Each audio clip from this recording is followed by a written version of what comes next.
Terdengar suara saya?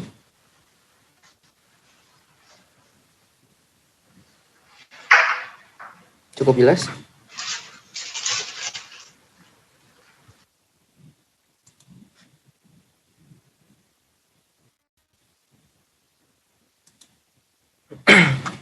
Oke, baik, saya mulai. Selamat siang. Assalamualaikum warahmatullahi wabarakatuh. Waalaikumsalam warahmatullahi wabarakatuh. Waalaikumsalam, Pak. Baik, sebelumnya saya sudah posting 2 video pembelajaran di dalam Google Classroom. Ada yang belum membaca atau belum melihat? Atau sudah semua? Oke, sudah semua ya. Baik, jadi hari ini materi terakhir dari saya. Nah, topiknya adalah sequencing dan pengantar bioinformatics. Jadi nanti kita akan masuk ke dalam topik sequencing. Sequencing yang saya masukkan ke dalam Google Classroom hanya yang metode Sanger sequencing.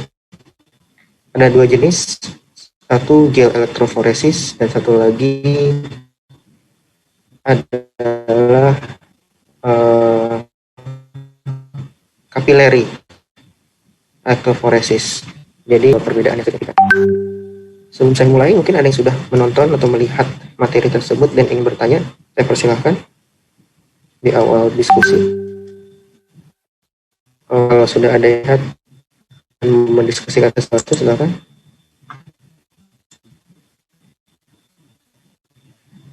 Enggak ada? Baik. Kalau begitu, saya langsung masuk ke materi aja.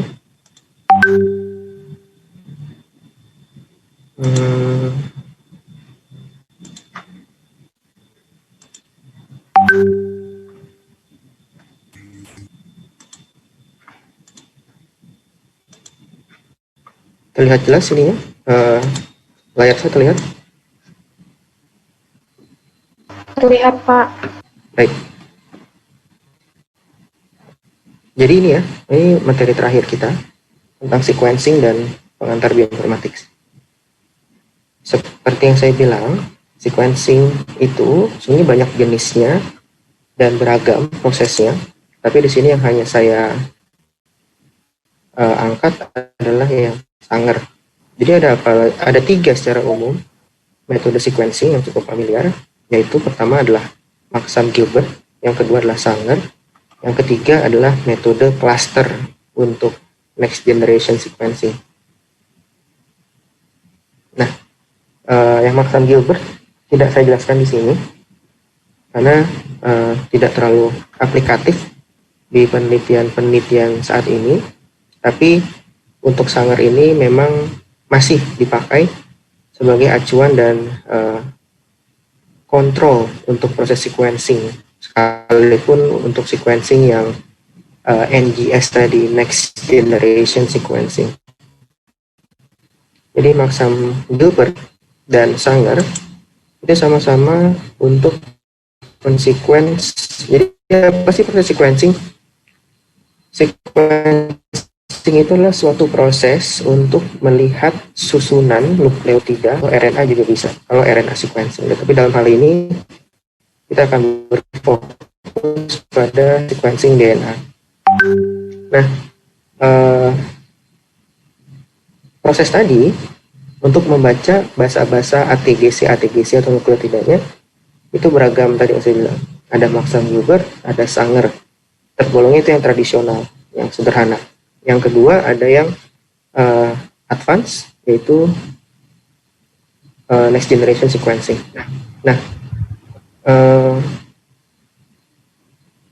di dalam video ini saya tampilkan 2 jenis berbeda, 2 jenis video yang berbeda. Sama-sama Sanger, tapi satu menggunakan gel electrophoresis, satu lagi menggunakan capillary electrophoresis. Jadi yang lebih dulu yang ditonton dan lebih dulu sejarahnya adalah yang ini, yang kanan. Jadi gel electrophoresis terlebih dahulu, baru yang ke sini yang dipakai adalah yang Sanger capillary sequencing. jadi kapiler. Bedanya apa? Nanti akan kita lihat. Oke. Ini nggak perlu pakai suara, jadi karena suaranya hanya back sound aja. Nah, ini yang gel elektroforesis. Ini sama-sama Sanger. Sanger dan Max Gilbert itu penemu sequencing metode ini. Baik. Nanti di perbedaan antara gel elektroforesis dan juga capillary elektroforesis, perbedaannya hanya dua, yaitu di tahap awal dan di tahap akhir. Di tahap awal, pada Sanger yang gel elektroforesis, tabung sampel dibagi menjadi 4. Ada yang capillary, tabung sampel hanya 1.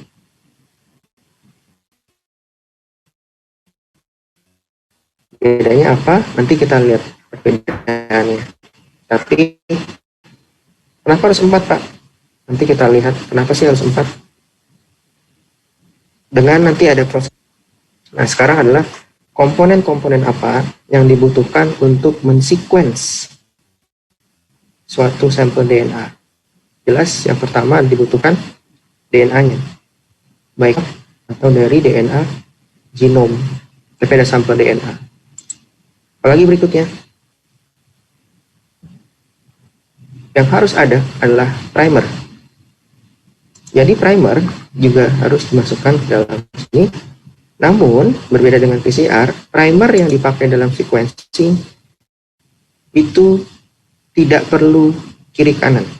Tidak perlu forward dan reverse.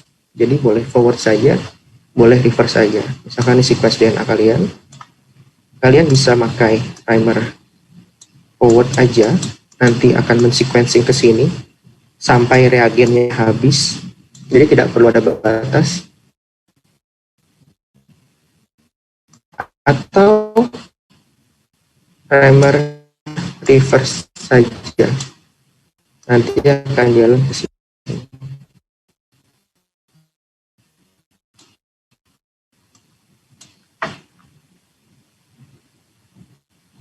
Oh, yang nggak bingung aja begini.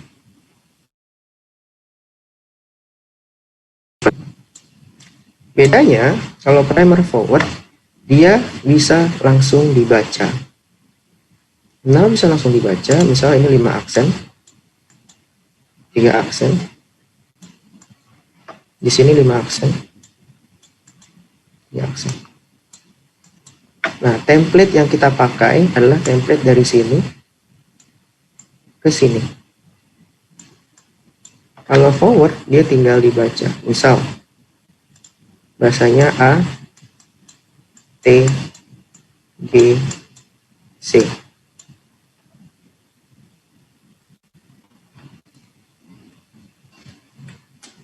Kelihatan ya? Ini. A, T, G, C. Di reverse, enggak A, T, G, C. Karena bacanya dari sini. Tapi dia G, C, A, T. Sehingga hasil sequencing reverse kalau mau dibaca dan ditulis itu ada proses namanya reverse complement. Apa artinya reverse complement? Reverse complement artinya reverse, dibalik. Yang belakang, paling belakang adalah paling depan. Yang ini berikutnya, seterusnya. Nah, komplement artinya dikomplementkan. Kalau bahasa yang dibaca di reverse adalah G, berarti aslinya dia C. Kalau dia C, dia berarti G. Dan seterusnya. Itu kalau hasil sequencingnya dari reverse. Nanti ada pertimbangan peneliti, kapan dia pakai forward, kapan dia pakai reverse. Tapi poin saya di sini, primer merupakan salah satu aspek yang dimasukkan sebagai bahan sequencing. Kalau dia apakah harus dua-duanya? Tidak, boleh satu, yang forward aja, atau reverse aja, atau forward dan reverse langsung juga boleh. Itu primer. Nah, komponen apa lagi berikutnya? Kita lihat.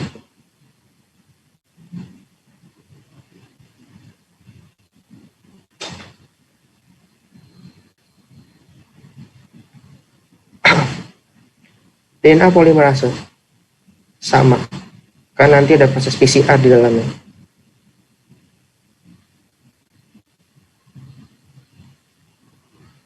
Ada apa lagi? DNTP. Hati-hati, nanti ada DNTP, ada DDNTP. Apa DNTP? DNTP sama seperti yang proses PCR. Setelah polimerase nempel, DNTP memanjangkan basa-basa kopian. Nah, ini ada yang mirip namanya DDNTP. DDNTP sama seperti DNTP. Hanya bedanya adalah di DDNTP ada situs oksigen yang hilang.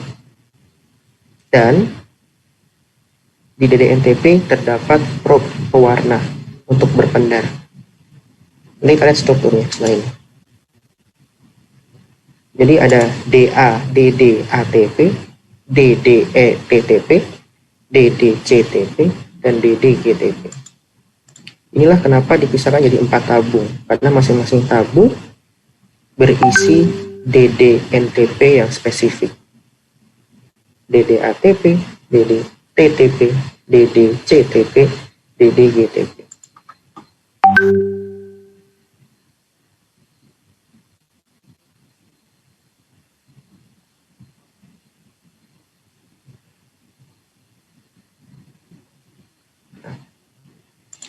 Komponennya sebenarnya ada lagi di sini. Seperti komponen PCR. Komponen apa yang hilang di sini? Tapi ada di PCR. Ada yang ingat nggak? Sekarang saya refresh. Komponen apa yang ada di PCR tapi tidak ada di dalam proses sequencing?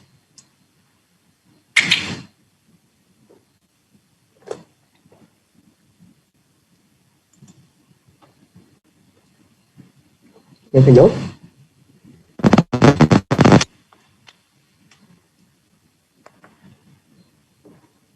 Polimerase ada, primer ada, DNTP ada. Apa yang nggak disebutin?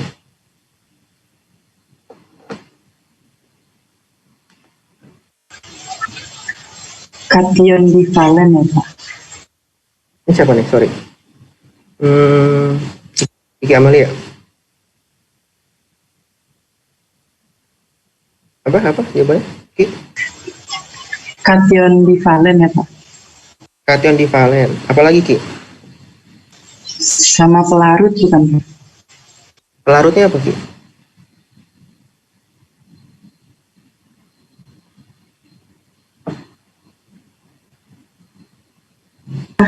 Nucleus water. Nucleus free water. Ada lagi nggak? Kurang satu yang belum disebutin. Kation divalen, Sama buffer ya Pak. buffer. Betul. Jadi ada 3 itu nggak disebut di sini. Terus nggak dipakai Pak? Pasti dipakai. Jadi kenapa di sini nggak ada? Mungkin semuanya dicampur bareng dengan enzim Taq polimerase.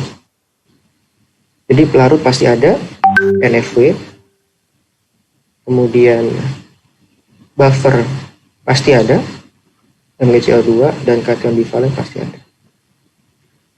Itu ya. Baik, terima kasih jawabannya. Sekarang kita lihat. Nah, ini perbedaan DNTP dan DDNTP. DNTP berfungsi untuk memanjangkan, karena masih punya OH di sini. DDNTP, begitu dia ada yang mau nempel basa selanjutnya, karena dia tidak ada O di sini, hanya H, dia stop. Jadi ngeblok. DDNTP ini sebagai blocker. Jadi menghindari basa berikutnya untuk menempel.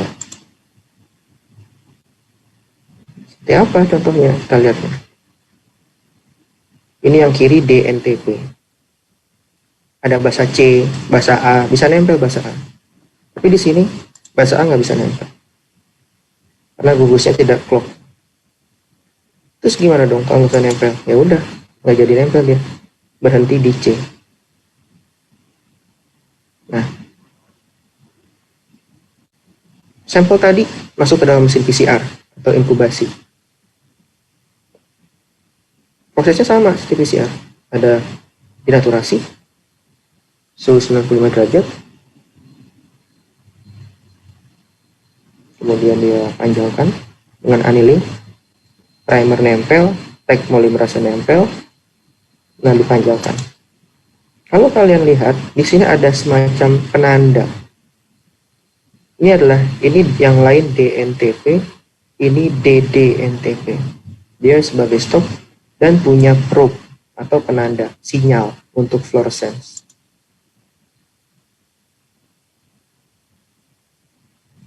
Nah, ketika sudah nempel di sini, basa berikutnya nggak bisa nempel. Berarti dia stop di sini. Dan DDNTP ini bekerja secara random. Bisa di basa yang panjang dulu, bisa nempelnya di sini, bisa nempelnya di sini, jadi bebas di mana aja.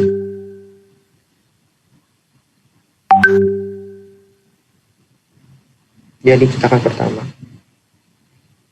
cetakan kedua misalkan, oh di A nih, di A mana dia tempel? Oh di A sini, stop di sini. Jadi cetakan yang lebih pendek, bedanya 2 basa. Panjangin lagi. Oh sekarang di sini. Jadi basa yang lebih pendek. 2 basa juga bedanya. Ya artinya apa? Proses tadi itu random. Dan menurut Sanger dan menurut Maxam Gilbert juga sama, menurut penemu sequencing, probabilitas setiap basa tertempeli oleh DDNTP itu sangat amat tinggi. Sehingga semua basa nukleotida hampir bisa dikatakan tertempeli oleh DDNTP. Sehingga walaupun dia random, probabilitas tertempelnya sangat tinggi. Nah, karena tadi ada 4 cup, ada DDATP, DDTTP, nah ini semua yang nempel di A, nempel di T, nempel di C, nempel di G. Atau berhenti di A, berhenti di T, berhenti di C, berhenti di G. Di masing-masing cup tadi, karena ada 4 cup terpisah.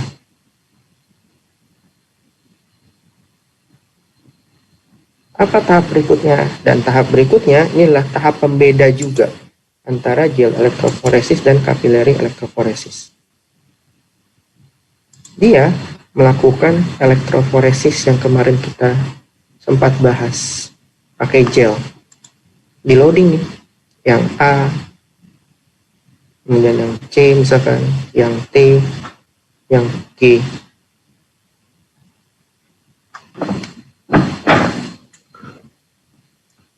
Nah, kemudian di running dari kutub positif sampai ke kutub negatif.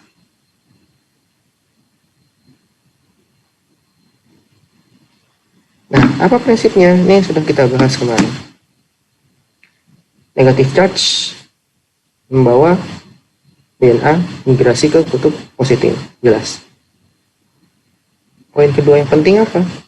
DNA yang paling pendek, DNA yang lebih pendek, itu akan berada lebih jauh daripada DNA yang lebih panjang. Nah, mereka travel nanti ke sebar. Tahap berikutnya tidak langsung di UV-kan. Kenapa tidak langsung di UV-kan? Jadi nanti tadi yang DDNTP tadi, dia sudah dilabeli oleh bahan radioaktif. Dalam hal ini biasanya komponennya fosfat atau fosfor terselip di dalam sampelnya. Nah, jadi dia berpendar nanti, walaupun nggak dilihat dari UV. Kemarin di bagian elektroforesis, reagen apa ya yang sejenis, yang fungsinya untuk mewarnai DNA? Ada yang ingat nggak?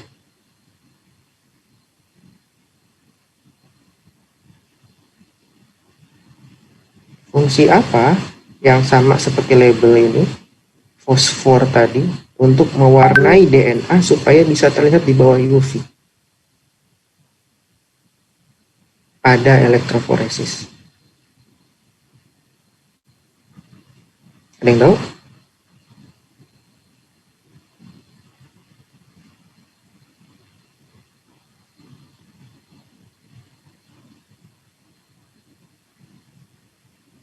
dicampur apa biar kelihatan di bawah UV. Jadi pas dinyalain sinar UV kelihatan kita DNA-nya.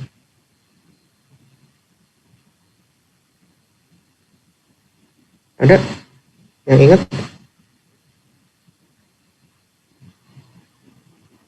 Etidium bukan Pak? Siapa nih? Ido ya. Iya Pak. Apa Dok? Etidium bukan? Etidium apa Dok? Yang lengkap Dok. Etidium bromida. Etidium bromida, ETBR, betul Dok. Jadi itu ya agen interkalasi namanya. Jadi bukan pewarna. Jadi dia menyisip kayak gini nih, di ikatan menyisip nih. Etidium bromida menyisip kayak gini, di label. Nanti setiap ada DNA dia akan terpendar di bawah UV. Tapi etidium bromida karsinogenik. Ada yang lebih aman, namanya gel safe, gel red, gel green, dan seterusnya. Tuh jawabannya. Nah, karena tadi sudah di label, jadi si ATGC tadi yang sudah kita sequence tadi akan berpendar. Tapi ini tidak kita langsung lihat gelnya. Ini kan gelnya tadi ya. Kita melihatnya pakai autoradiografi, film negatif. Ini yang buat suka fotografi nih. Nah, gelnya dimasukin, kemudian film negatif yang hitam tuh. Kalau zaman dulu tuh Polaroid, atau sekarang juga ada ya. Kalau mau foto di keprek-keprekin dulu biar panas, itu baru kelihatan. Dan nyucinya di tempat gelap pakai lampu merah itu, pakai bawah lampu merah. Nah, itu dilapis di sini, ditransfer.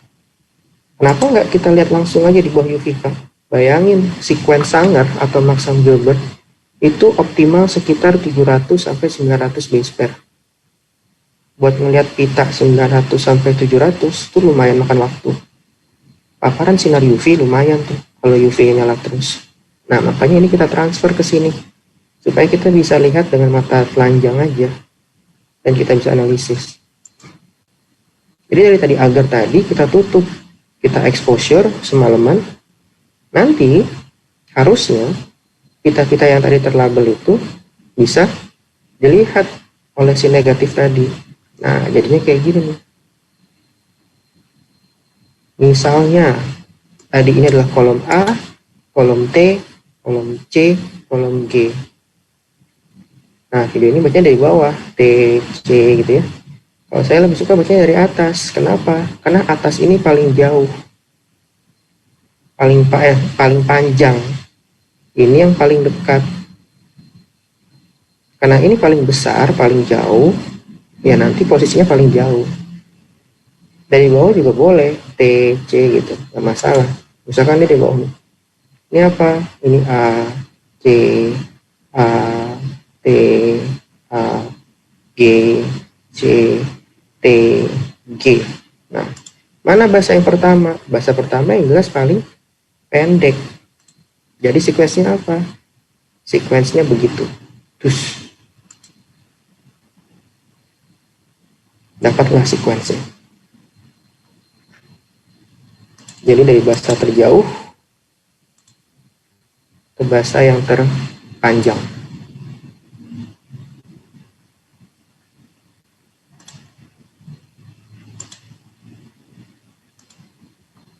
Gel electrophoresis Sanger sequencing. Ada yang mau nanya nggak? Sebelum masuk ke capillary. Silakan.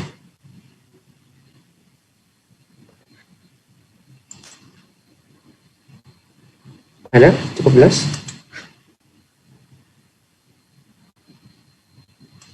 Baik.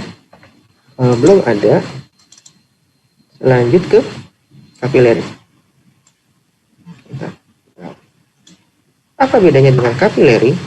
Nah, ini capillary yang kedua. Dan ini nanti bagian-bagian yang sama saya skip ya. Biar perbedaannya hanya 2 signifikan, di awal dan di akhir. Nah nih, capillary cuma satu tabung aja. Satu tabung aja Pak. Nah kita lihat. Ini sama primer gitu ya, masukin semua. Polimerase sama ya, masukin semua. DNTP dimasukin. DDNTP-nya gimana? DDNTP-nya langsung dimasukin semua. DDATP, DDTTP, DDCTP, DDGTP dimasukin semua. Ini sama prinsip kerjanya. Jadi semua dicampur, tidak dipisah dalam 4 tub. Nggak kebalik-balik nanti Pak, dia bacanya. Nah, kalau tadi di yang gel elektroforesis Sanger, dia probe-nya 1, yang penting berpendar. Mau A, mau T, mau C, mau G, bebas. Yang penting dia berpendar, nggak peduli.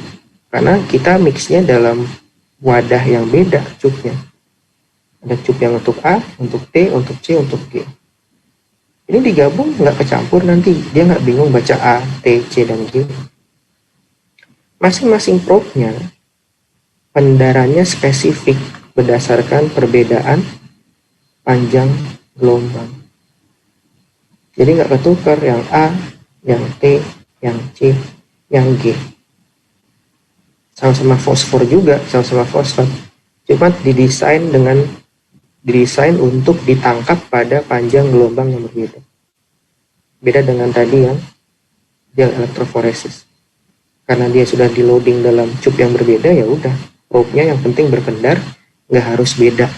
Nah, kalau ini harus beda panjang gelombangnya, supaya si mesin sensor tidak mendetek bahasa yang sama, supaya nggak bingung. Ada laser, tangkap. Jadi A, laser. Jadi nanti hasilnya adalah grafik, bukan pita elektroforesis. Tangkap lagi jadi C, jadi G. Jadi hasilnya grafik. Gitu ya. Nah ini sama. PCR habis itu. Naturasi, annealing, ekstensi. Nah ini sama. Dan sama. Kalau berhenti di A, jadinya A di ujungnya. Berhentinya di A lagi, yang di sini lebih pendek, dapat yang lebih pendek A-nya, dan seterusnya. Yang lebih pendek lagi, dapat lagi lebih pendek lagi. Terus kayak gitu. Sampai banyak nanti semua. Selesai, nah ini berbeda.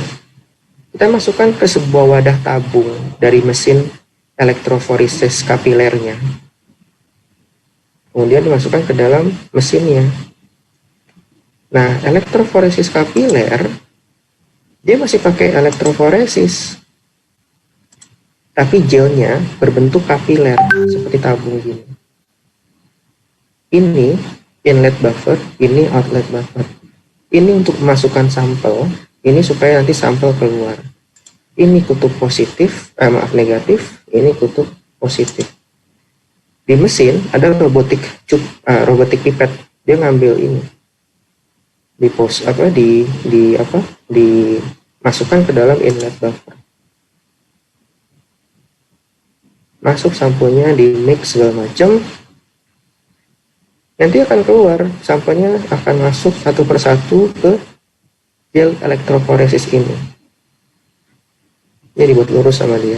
Ini sama ya, prinsipnya kayak tadi, negatif ke positif, kemudian DNA yang lebih pendek akan berjalan lebih jauh. Nah, di sini ada laser dan ada detektor atau sensor. Detek nih, itu T, tulis T. Wah, ini C, tulis C.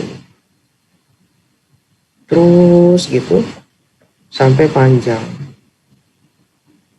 Jadi hasilnya adalah grafik seperti ini.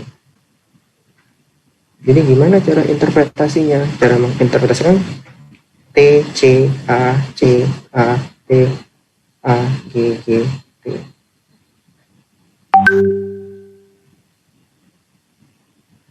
Jadi seperti itu.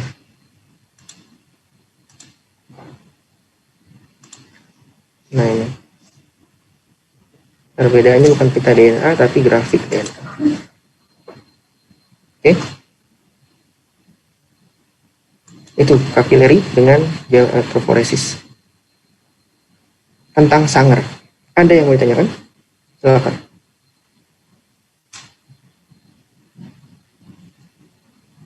Tentang sequencing, khususnya Sanger sequencing.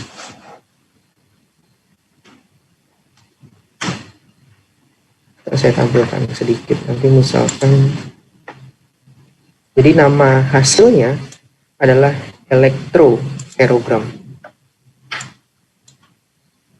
Seperti apa elektroferogram?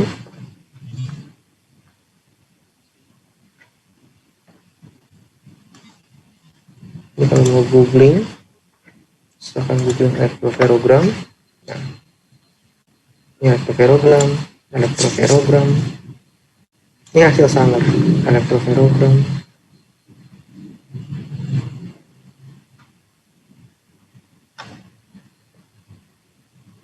Jadi ini hasil sequencing.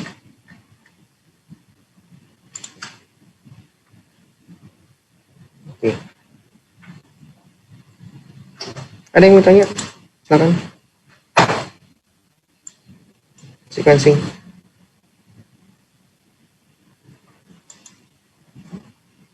Oh, kadang hasilnya kayak gini, kurang bagus. Kenapa kira-kira kok banyak hasil yang kurang bagus? Bentar saya share. Hasilnya kurang lebih kayak gini. Ini kok banyak grafik ya di sini? Ada yang punya pendapat nggak? Kenapa kira-kira dia banyak grafik?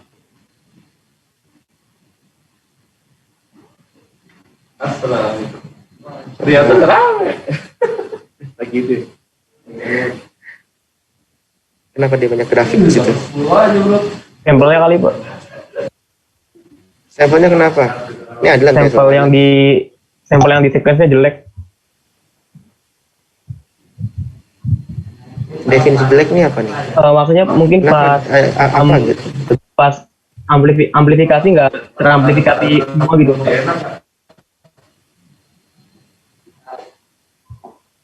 Oke. 60 lah dari 100. Karena betul ada faktor sampel, kan bukan karena tadi faktor amplifikasi. Kenapa dia pada posisi yang sama, pada panjang yang sama, dia ngedetect ada A. Kemudian dia ngedetect lagi ada T. Dia ngedetect lagi di posisi yang sama ada G. Dia ngedetect lagi di posisi yang sama ada C. Kenapa dia sama? Terkait sampel, tadi ada yang bilang jelek sampelnya. Betul, tapi jelek lebih bukan karena keamplifikasi, tapi karena adanya kontaminasi. Jadi sampel yang kita masukkan bukan cuma diisi sampel yang kita mau. Ternyata ada kontam dari bakteri, kontam dari tumbuhan, kontam dari sel hewan yang lain. Jadi muncul dia. Jadi yang ini punya manusianya misalnya, yang ini punya kontaminasinya. Itu mungkin adalah yang terkait sampel. Faktor apa lagi kira-kira selain sampel? Ada yang bisa menambahkan kenapa ya hasilnya jelek ini? Dan faktor sampel. Yang mau jawab? Kira-kira aja kenapa?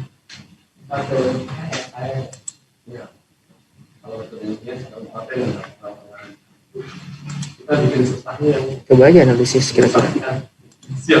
Kira-kira aja, nggak harus salah juga nggak apa-apa. Kenapa dia kira-kira?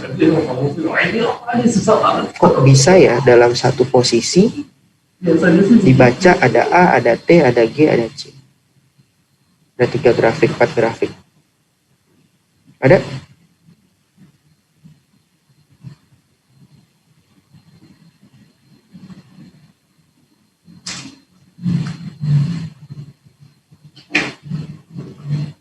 Oke. Faktor yang lain adalah faktor teknis. Jadi kesalahan mesin. Kalau kalian ingat tadi gel kapilernya itu memang didesain supaya DNA masuk satu-satu. Jadi ngantrinya ke belakang ya.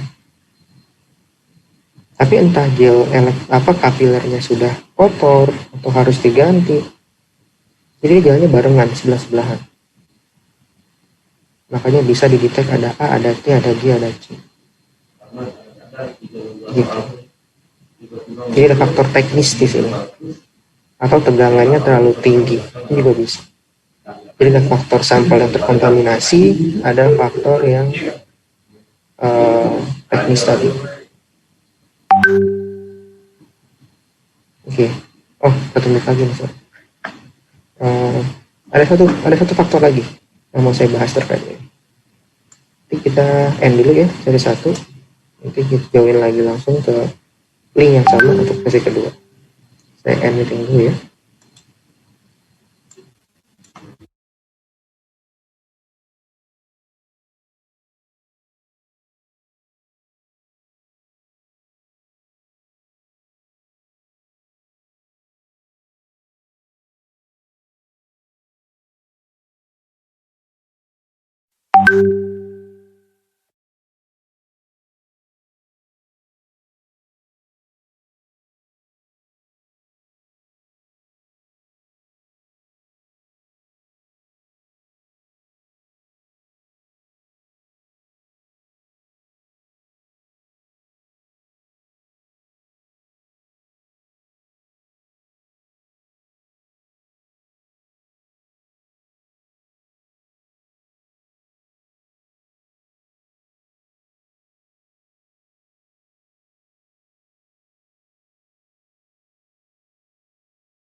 Suara saya terdengar udah?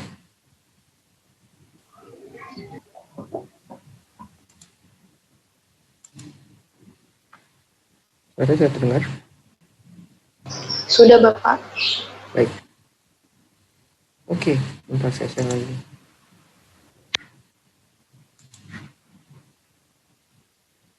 Jadi kita ngomong faktor-faktor kenapa banyak sekali grafik atau pita yang muncul ya pada kadang banyak grafik atau ya elektroferogram yang muncul seperti ini. Misal, ini saya tandai misalnya.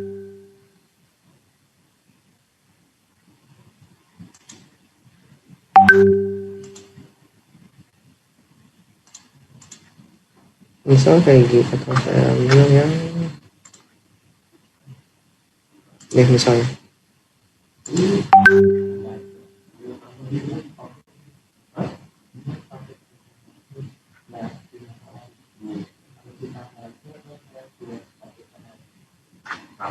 misalnya seperti ini. Pokoknya bisa bikin banyak. Ayo dah, Ini deh, kayak ini. Misalnya ini tadi deh, nanti aja. Kenapa sih dia kadang suka muncul? Misalnya seperti ini. Ada pita merah dan hitam. Ini juga ada merah dan hitam. Ini juga ada merah dan hitam. Ini ada juga merah dan hitam. Kenapa kira-kira? Salah satu alasannya adalah ini faktor pertama adalah faktor teknis tadi ya, kenapa bisa seperti ini. Yang kedua, sampelnya kurang bagus. Nah, yang ketiga adalah karena memang ini adalah hasil analisis, hasil yang harus dianalisis dari noise, namanya noise sebutannya. Jadi adalah noise positif. Kenapa noise positif? Misal gini, ini kromosom.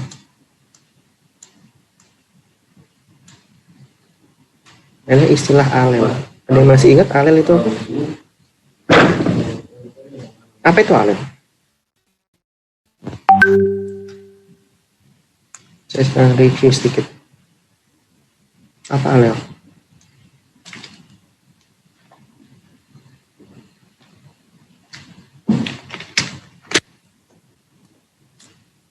Yang saya jawab?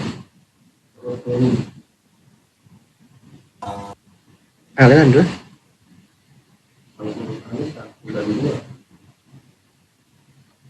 silakan. Saya yang jawab. Alel.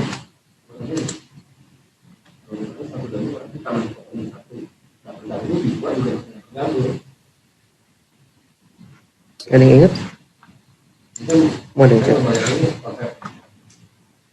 Nomor ini ada pasangan gen. Pasangan gen. Apa definisi pasangan gen?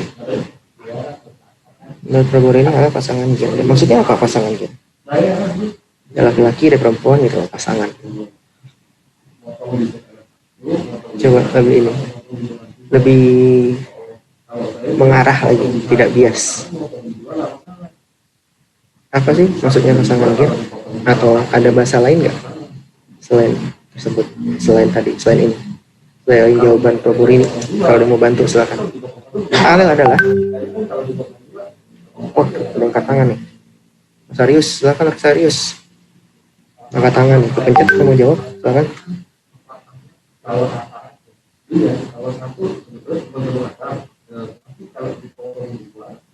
Serius, jawab.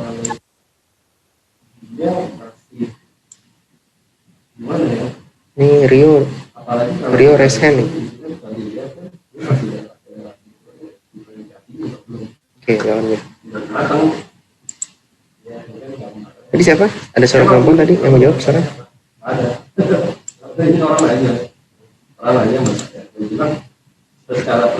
Apa itu alel?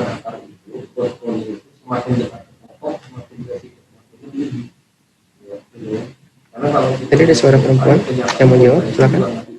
Atau yang lain? Alel adalah, silakan. Ada lukus yang sama, Pak. Siapa nih? Sorry, saya belum. Oh, siapa sih? Kan Fauzia, itu siapa yang jawab? Altamir.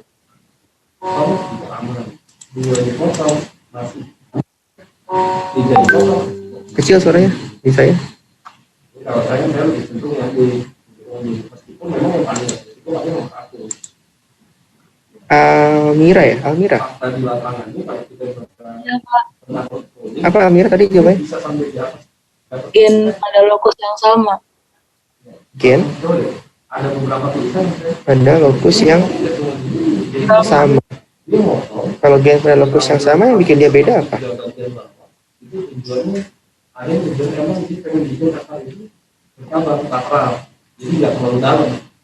Ada yang membedakan nggak dengan yang satu dengan yang lain? Kalau menurut saya lebih Alel pada genetika kita tahu tuh, misalkan alel A besar, ada alel A kecil. Gen pada lokus yang sama, betul. Tapi ada pembedanya nggak di antara keduanya? kalau fungsi yang di sini saya nangkepnya fungsi sakral ya, bukan fungsi perkumpulan. Yang bisa bantu mungkin? Sama, kira sebenarnya aku paling sama. Makanya saya jawab Di genetika, bahkan di biologi umum, penyelangan. Nah, alel A besar, nah alel A kecil. Apa itu alel? Tadi ada kata kuncinya, pasangan gen. Teman kalian jawab. Gen pada lokus yang sama, betul. Saya ini ambil kata kunci yang kedua deh. Berada pada lokus yang sama. Jadi alel itu berada pada lokus yang sama. Kemudian dia berpasangan. Maksudnya apa berpasangan tadi? Yang mau saya jelaskan itu, yang mau saya luruskan itu. Ada yang bisa bantu? Alan?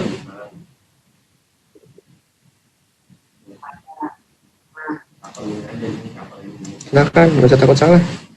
Nggak saya kasih minus kalau salah. Nggak ngurangin nilai tugas. Apa itu alel? Ada? Silakan.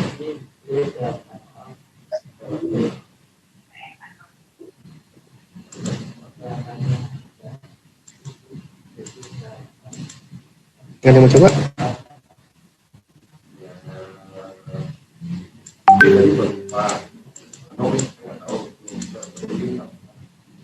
Oke, nyerah. Ini yang mau coba nih? Baik, kalau nggak ada. Jadi alel adalah dari yang tadi kalian sebutkan, dia terletak pada lokus yang sama, betul.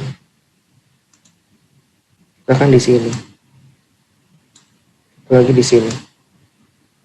Loh, kok pada kromosom yang beda, Pak? Memang ini misalkan dari ayah, dari ibu. Misalkan ini kromosom nomor 12. Kromosom nomor 12. Dia lokusnya sama, betul. Berpasangan apa? Ya memang, satu ayah, satu ibu. Alel kadang berbeda, kadang sama.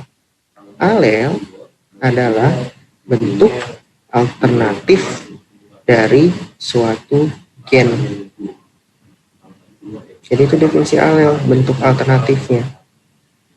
Nah, kuncinya di alternatif tadi atau bentuk lain.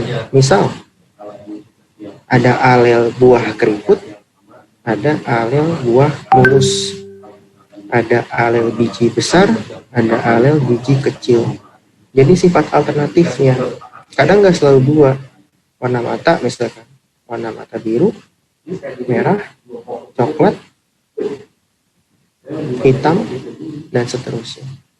Itu alel, bentuk alternatif pada suatu gen. Lokasinya sama di sini misalkan.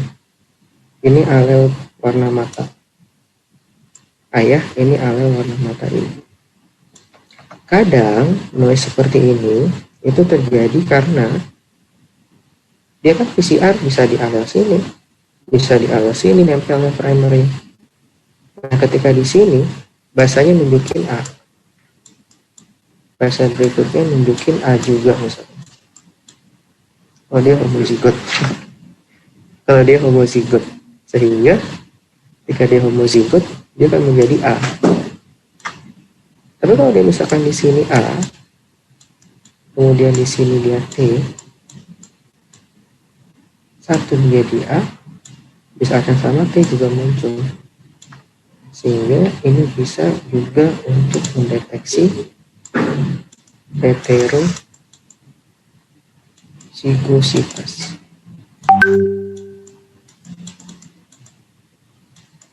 Jadi sifat heterozigositas. Karena dua alamnya muncul. Satu di sini, satu di sini. Atau misalkan ada mutasi. Ini dihapus. Jadi ada delesi alel besar. Hanya segini aja misalnya. Yang sini basanya ATGC-nya begini. Yang ini basanya ATGC-nya beda. Jadilah dia noise kayak gini. Jadi itu adalah hasil noise yang memang diinginkan atau bisa dianalisis. Asal tadi kendala teknis tidak ada, kemudian sampel dipastikan tidak kualitasnya baik atau tidak rusak. Nah, itu makanya ada noise kayak gini. Jelas? Ada yang mau tanyakan?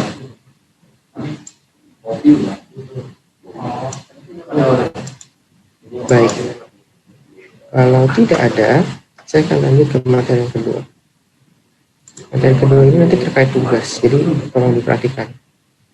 Tugasnya apa, Pak? Tugasnya nanti kalian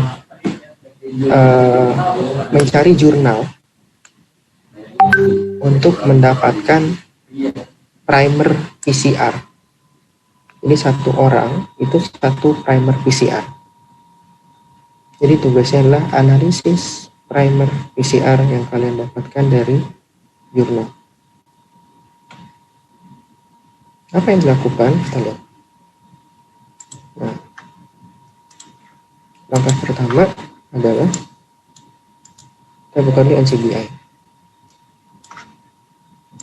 Ada yang sudah pernah buka NCBI sebelumnya?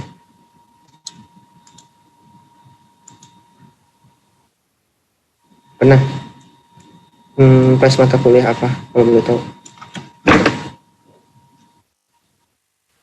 Apa? Genetika. Genetika ya, Rehan? Oh, biosistematika, sorry. Oh, saat itu NCBI dipakai untuk apa, Rehan?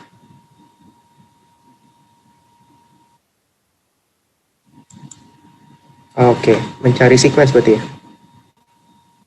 Baik. Nah, untuk kebutuhan mencari atau memverifikasi primer belum berarti ya?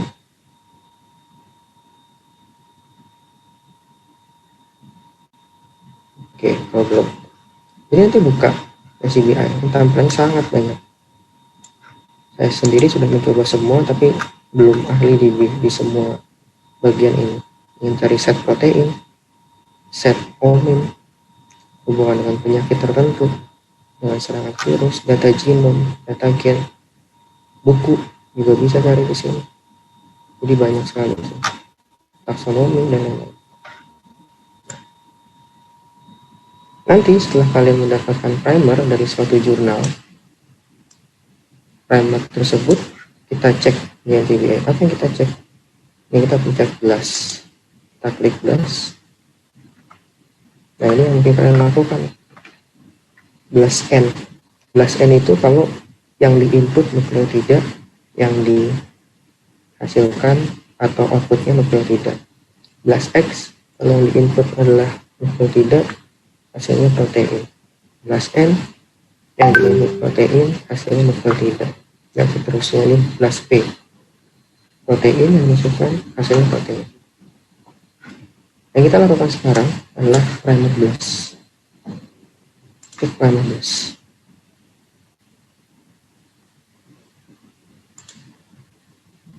Nah, di primer BLAST ini ada dua yang bisa kita lakukan. Kita bisa mencari tahu lokasi penempelan suatu primer pada suatu organisme. Perbedaannya adalah yang ini kita lakukan sekarang, mencari tahu primer yang kita punya apakah menempel tepat pada target kita. Jadi nanti misalkan kalian punya primer pada suatu jurnal, kalian copy kan ke sini. Primer forward dan primer reverse. Misal saya ketik aja asal. Misalkan primer saya ini. Kemudian reverse saya ini.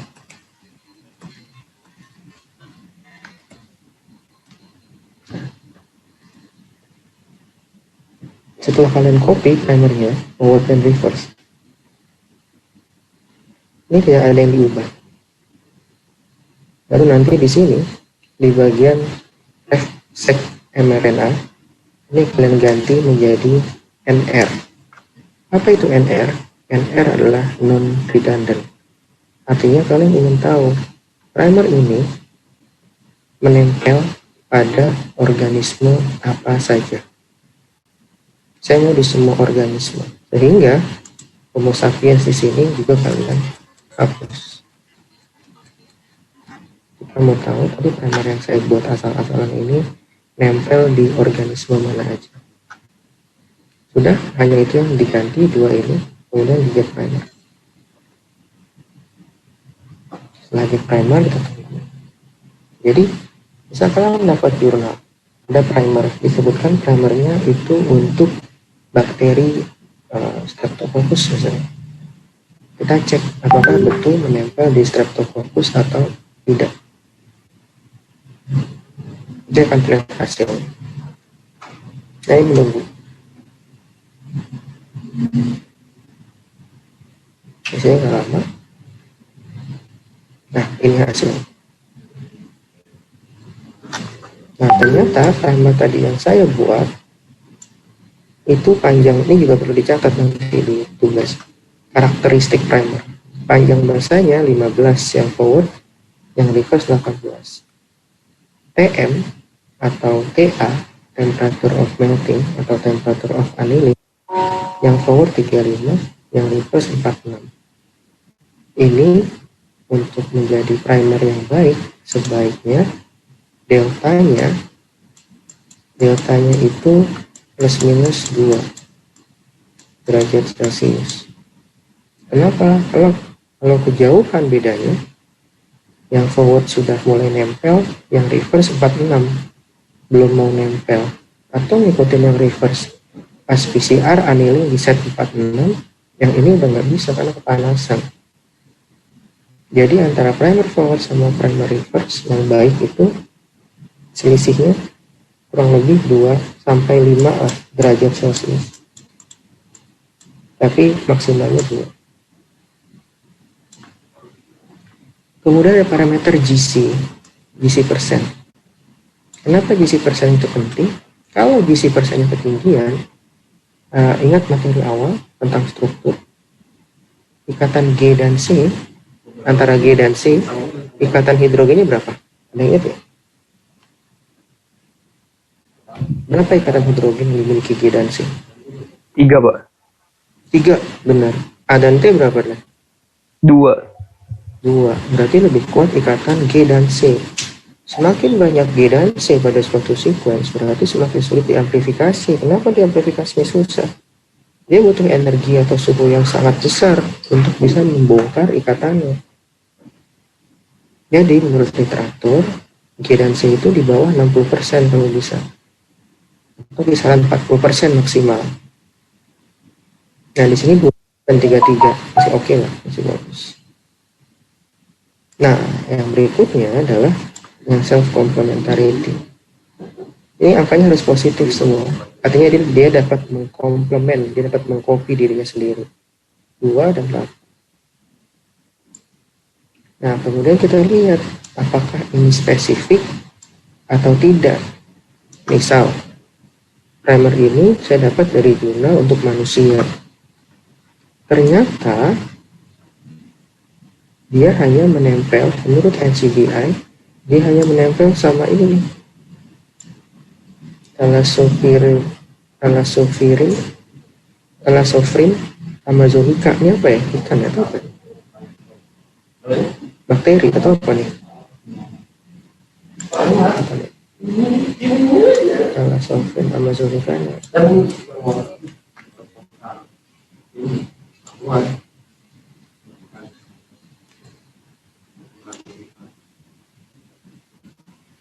ya ikan buntal ya, atau ikan apa ya, ikan jelek lah. Nah ini. Dia ternyata nempel di sini, kromosom 15 ikan tersebut. Padahal di jurnal saya nempel manusia. Nah di sini nggak ada pilihan lain, cuman itu aja.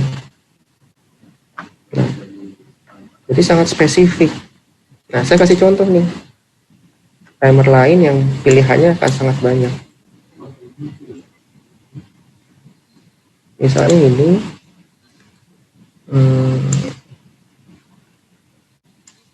jadi nanti kadang hasil keluarannya itu banyak, sangat banyak.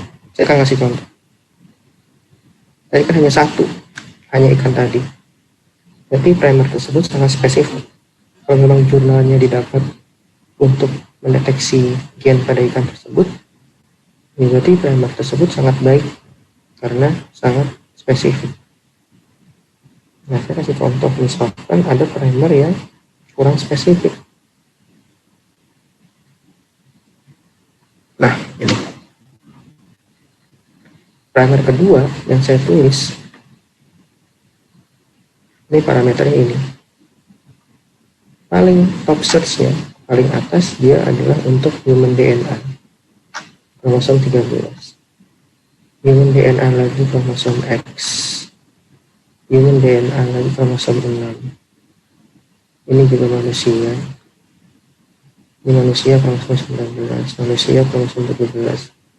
Ini spesifik di manusia, tapi di kromosom yang berbeda-beda. Jadi hati-hati.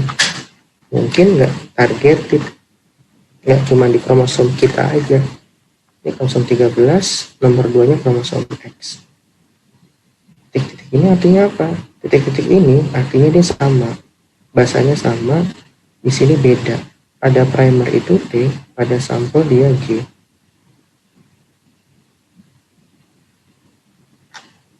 Di kromosom X juga bisa nempel, bedanya cuma satu.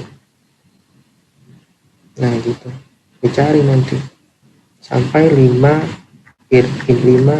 pencarian teratas. Paling gampang caranya control find aja. Control find, kasih kode begini. Ini sampel 1, sampel 2 ini peringkat 2-nya, ini peringkat 3, ini peringkat 4, ini peringkat 5. Semuanya di manusia. Ini beda-beda kromosom. Nanti dilihat di jurnal kalian maunya kromosom berapa. Oh, di jurnal saya maunya kromosom 1. Kita lihat tadi. Oh, peringkat pertamanya kromosom 13. Jadi primer ini akan menurut NCBI akan nempel di kromosom 13. Peringkat 2-nya kromosom X. Peringkat 3-nya kromosom 6. Peringkat 4-nya hasil cloning, kromosom 2. Peringkat 5-nya kromosom 19. Kromosom 1 justru nggak nempel menurut ini. Mungkin di bawah, tapi 5 teratas. Jadi kalian cukup 5 teratas aja kalian cuplik. 5 teratasnya kromosom 1 nggak ada. Jadi itu yang nanti kalian catat dari NCBI untuk tugas tadi primer. Nah, satu lagi adalah analisis struktur sekunder. Yang saya pakai biasanya adalah primer. Primer ini untuk melihat primer analisis. Jadi nanti kalian akses primer, bikin aja username sama password. Jadi nggak usah register, ini free, tinggal daftarin akun aja, nama sama passwordnya, emailnya apa, register, new user di sini klik. Nah, karena saya sudah punya, jadi tinggal masuk.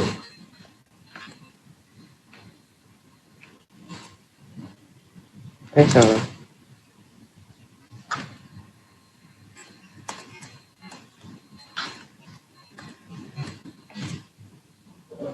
salah.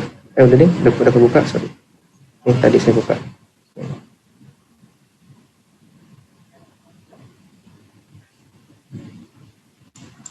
Jadi nanti langsung launch. Langsung launch, keluarnya kayak gini. Nah, kalian masukin primer kalian.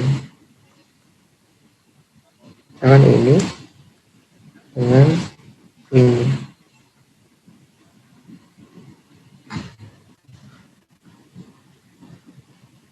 Kita analyze. Apa yang jadi fokus pencarian di sini? Yang pertama adalah self dimmer. Kemudian hairpin, kemudian cross dimmer. Jadi dimmer itu ada dua jenis. Hairpin ada satu jenis. Self dimmer artinya dimmer antar sesamanya. Misalkan dia punya forward dengan forward, dia nempel primer. Reverse dengan reverse, dia nempel. Kalau cross dimmer, forward di sini, reverse di sini, dan nempel. Nah, kalau primernya nempel, yang banyak yang nempel, nanti dia tidak akan bisa bekerja, sehingga tidak ada yang bisa teramplifikasi. Kalau hairpin, apa itu hairpin? Misal ini primernya, ini primer forward misalnya, bahasanya A T T T.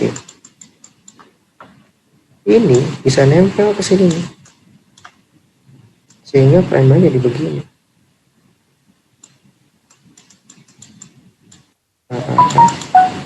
Ini T T T. Jadi belok, bikin hairpin. Primernya rusak, nggak bisa mengamplifikasi DNA. Nah, pada primer yang saya masukkan, datanya self dimernya 0 untuk yang forward, hairpinnya 0 untuk yang forward. Self dimernya 0 untuk yang reverse, hairpinnya 0 untuk yang reverse. Cross dimernya 0. Jadi bersih dari struktur sekunder.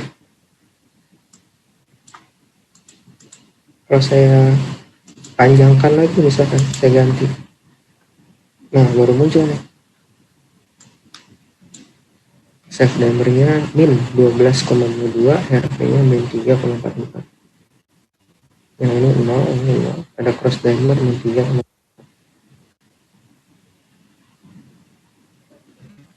Nah, angka ini cukup besar. Menurut teori, kisaran toleransinya plus minus 4. Kalau plus minus 12 kilokalori per mol, satunya kilokalori per mol, berarti ini sangat besar ikatannya. Sangat tinggi ikatannya untuk membentuk self dimer. Sehingga mungkin PCR kita akan terganggu. Nah, jadi itu yang kalian catat untuk primer yang baik. Pertama adalah panjang basanya, panjang primernya.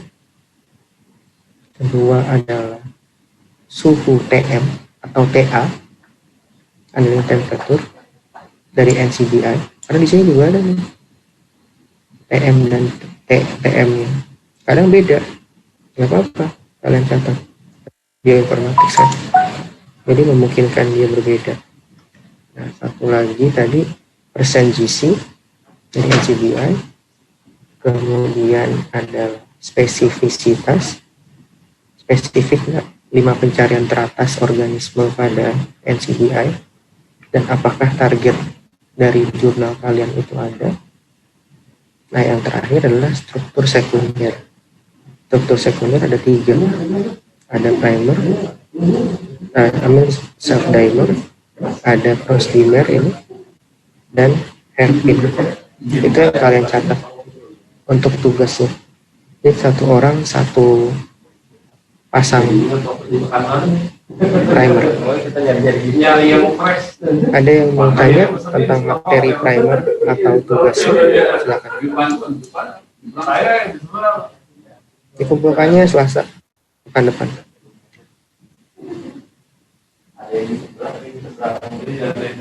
Cukup jelas tentang pengantar di informatika, Pak? Nanti itu dikumpulkan. Oh, dalam bentuk Word.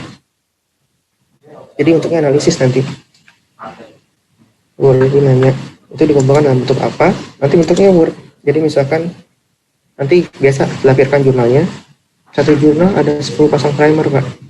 Ya itu bisa tuh dikeroyok buat 10 orang. Asal gennya beda-beda. Targetnya beda-beda. Yang penting satu orang satu pasang primer, analisis seperti yang saya bilang tadi. Berapa persen GC-nya, berapa suhu TM-nya, perbedaannya berapa derajat. Nanti kalian tulis juga di bagian bawah setidaknya. Oh ini kurang bagus. Oh ini kesimpulannya bagus. Oh ini sangat bagus karena masih dekat jarak ininya, penempelannya dan seterusnya. Jadi dianalisis. Oh ini jaraknya kejauhan. Forwardnya 20 derajat, reverse-nya 16 derajat atau 65 derajat, terlalu jauh. Oh ini ada struktur sekunder cuman kecil. Jadi dalam bentuk Word aja nanti. Itu ya, nomor ini. Ada lagi yang tanya kan?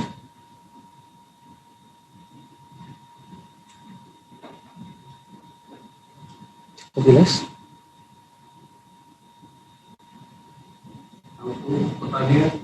Baik.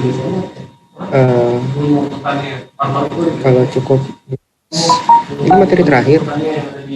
Jadi ini materi terakhir dari saya. Saya kan cuma hubungi Bu Rini dan Bu Yulia. Apakah mereka berdua ada materi lain yang disampaikan? Kalau tidak ada, skenario terburuknya kita akan ujian akhir pekan depan. Tolong nanti Hanifah ya. Hanifah ada Hanifah? Ada Bapak. Oke. Hanifah nanti saya sih pengennya sebelum ujian akhir kita review dulu. Kalau misalkan jadi pekan depan kita ujian akhir, Bu Yulia dan Bu Rini tidak ada yang mau disampaikan, review, tolong cari hari, boleh weekend, boleh weekdays, kira-kira kapan, ajukan ke saya pilihan tersebut, nanti saya lihat kira-kira kapan. Tapi kalau nanti misalkan memungkinkan kita review pekan depan dan worknya di pertemuan yang akan datang, nanti juga akan saya infokan. Tapi untuk skenario terburuk kita pekan depan ujian akhir. Jadi tolong cari tanggal sebelum Kamis kita review dulu. Baik Pak. Oke. Ada yang mau didiskusikan lagi? Ujian akhir praktikum kemungkinan besar yang pasti esai, pilihan ganda dan isian singkat opsional. Saya nggak tahu, tapi yang pasti esai. Studi kasus.